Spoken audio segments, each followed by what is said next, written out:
Hello friends, welcome to drone Sanjay Khan channel. நாம் இன்னைக்கு என்ன பார்க்க போகிறோன்னா, ஒரு ப்ளவுஸ் டிசைனும் அதுக்கு ஒரு சின்ன பூ மாதிரி பண்ணியிருக்கேன் நான். அது எப்படி பண்ண போகிறோம் அப்படின்றது தான் நம்ம இன்னைக்கு வீடியோவில் பார்க்க போகிறோம். வாங்க வீடியோக்குள்ளே போகலாம். இப்போ நம்ம நார்மலாக கழுத்து தைச்சி வச்சாச்சு. அதுக்கப்புறமா நான் கொஞ்சம் கேப் வச்சு அழகாக பாருங்கள், நமக்கு என்ன டிசைனில் வேணாலும் நம்ம லேஸ் வச்சுக்கலாம். நான் இன்றைக்கி பார்த்தீங்கன்னா இந்த டிசைனில் தான் வைக்கிறேன். என்னென்னா, இவங்க பின்னாடி எனக்கு ஒரு சின்ன கரை கொடுத்துருக்காங்க. அதை மடிக்க கூட இல்லாத மாதிரி இருந்தது. நான் என்ன பண்ணிட்டேன், லைனிங் பீஸை கொஞ்சம் எக்ஸ்ட்ராவாக வச்சுருக்கேன். இதை தைச்சி முடித்தோடனே அதை நம்ம தைச்சிக்கலாம். இப்போ பார்த்தீங்கன்னா செகண்ட் லேயர் வந்து கழுத்துக்கு கிட்ட வைக்கிறேன் பாருங்கள். சும்மா என்னோட ஐடியா தான். நானே இதெல்லாம் ஒரு பிளான் பண்ணி தாங்க தைக்கிறேன். உங்களுக்கு எப்படி வேணுமோ நீங்கள் தைச்சிக்கங்க. இதுக்கப்புறமா நான் வந்து ஒரு பூ வைக்கிறேன். அது மட்டும் எப்படின்னு கரெக்டாக சொல்கிறேன். இது வச்சோடனே நம்ம இங்கே வந்து கேப் கொஞ்சம் இருக்குது. அதனால நான் அதை வந்து கழுத்தில் மடித்து அப்படியே அந்த கேப்பையும் ஃபில் பண்ணிக்க போகிறேன் நான்.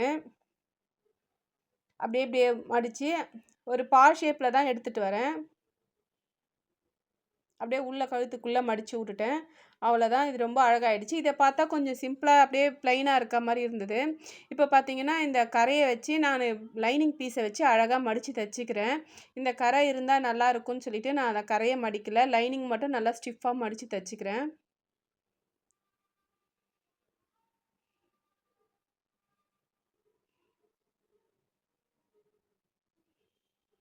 இப்போ வாங்க நம்ம வந்து பூ தைக்க போகலாம். இப்போ வந்து நான் ஒரு பீஸ் வச்சுருக்கேன், ஸ்ட்ரெயிட் பீஸு. அதை கொஞ்சம் ஓரமாக மடிச்சிக்கிறேன், தைச்சிக்கிறேன். வேணும்னா நீங்கள் 2ஆக மடித்து வச்சா சூப்பராக இருக்கும். நான் ஓரம் தான் மடித்தேன், என்கிட்ட பீஸ் கிடையாது. அதனால் சின்ன சின்ன ஃபில்ட்டாக வச்சு அழகாக நம்ம தைச்சிக்கலாம். அதை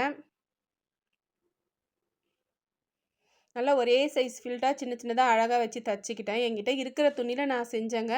அது அப்படியே பார்த்தீங்கன்னா கொஞ்சம் கொஞ்சமாக அப்படியே வச்சு வச்சு சுருட்டணும்.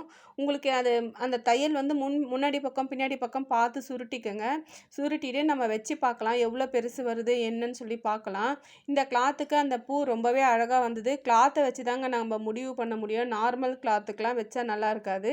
இது கொஞ்சம் ஷைனிங்காக நல்லா இருந்தது. இதில் நான் சின்ன சின்ன ஒரு சமிக்கியும் 1, 2 வச்சு நான் தைச்சேன். என்கிட்ட இருந்தது சமிக்கி பீஸும். இதில் தெரியல ஆனால் வீடியோவில். ஆனால் சமிக்கியும் 1, 2 வச்சு நான் தைச்சிருக்கேன் அது உள்ள. அதெல்லாம் வச்சு தைச்சிட்டு நான் கரெக்டாக எங்கே இடம் கரெக்டாக இருக்குன்னு சொல்லி பார்த்து அதுக்கப்புறமா நான் அதிலேயே வச்சு ஃபிக்ஸ் பண்ணி தைச்சிட்டேன். ஆனால் சமிக்கி வந்து கிளியராக தெரியல. நீங்களும் இது மாதிரி ட்ரை பண்ணுங்கள். தைச்சி முடிச்சுட்டு ஒரு பட்டையாக பெருசாக ஒரு பட்டன் இருந்தது. அது வந்து உள்ளே அழகாக வச்சுட்டேன். அதுதான் ரொம்பவே லுக்காக எடுத்து கொடுத்தது. நான் போடுற வீடியோலாம் உங்களுக்கு பிடிக்கும்னு நினைக்கிறேன். பிடிச்சிருந்தா அப்படியே லைக் பண்ணி, ஷேர் பண்ணி என்னை அப்படியே ஃபாலோ பண்ணிக்கோங்க. பாருங்கள், சூப்பராக ஆயிடுச்சு. நம்ம நார்மல் கிளாத்தில் தான் இது நல்லா வராது. இது வந்து ஒரு ஷைனிங்காக நல்லா இருந்தது. நான் ஒரு கோல்டு கலர் சாரீக்கு எனக்கு இந்த ரெட் கலர் ப்ளவுஸ் கொடுத்துருந்தாங்க. அதுக்கப்புறமா இதுக்கு நாட்டும் தைச்சி வச்சவொடனே ரொம்பவே சூப்பராக இருந்தது. நீங்களும் இதை ட்ரை பண்ணி பாருங்கள். உங்களுக்கு இந்த வீடியோ பிடிச்சிருந்தா அப்படியே லைக் பண்ணி, ஷேர் பண்ணி, சப்ஸ்கிரைப் பண்ணி கமெண்ட் பண்ணுங்கள். தேங்க்யூ.